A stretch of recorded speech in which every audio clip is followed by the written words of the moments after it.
from the courtroom to the boardroom, we've also seen, gun control advocates use the power of the stockholder shares to go after firearms companies, to require them to try to pass some sort or publish some sort of information on what they're doing to try to crack down on violent crime.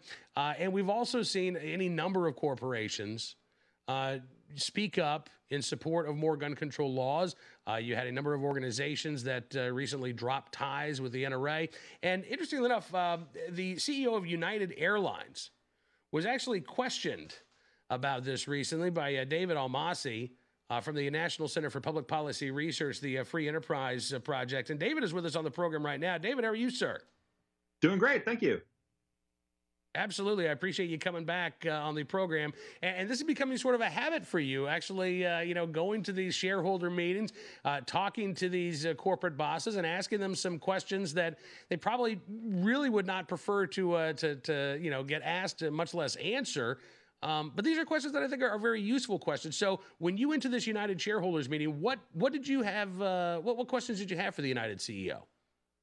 Well, last year was when United, after the Parkland shooting, decided to sever ties with the NRA.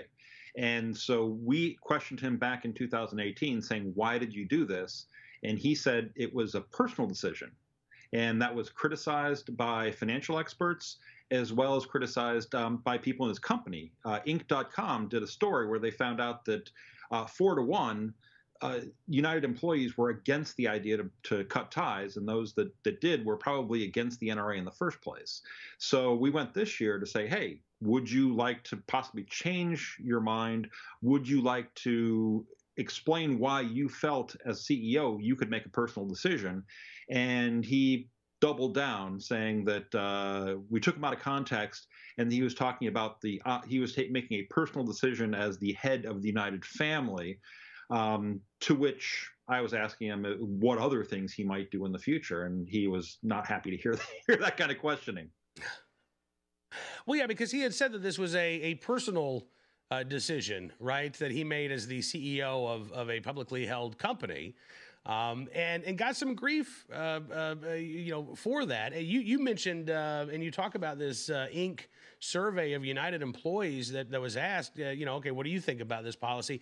4-to-1, they actually opposed this decision by the CEO of United to end that relationship. And as you say, the folks who were supportive, probably already against the NRA, already anti-gun to begin with.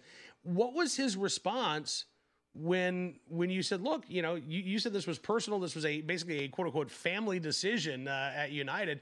Well, you've got a bunch of family members, i.e. employees, who don't agree with this decision. Are you going to rethink this? What was his response? It was basically silence. He said, thank you for your comments. Next question.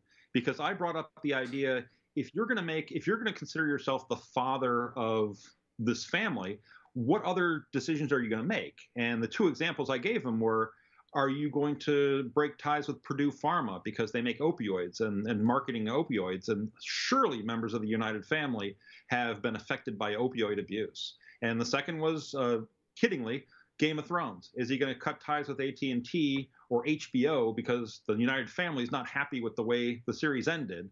But as I said, he did not want to talk about that. He didn't want to have to answer to the idea that he was virtue signaling last year, and doesn't want to come clean on that.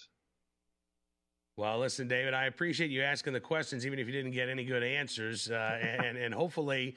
I imagine this was your second year attending this meeting, so maybe you'll have some questions next year for Mr. Munoz as well.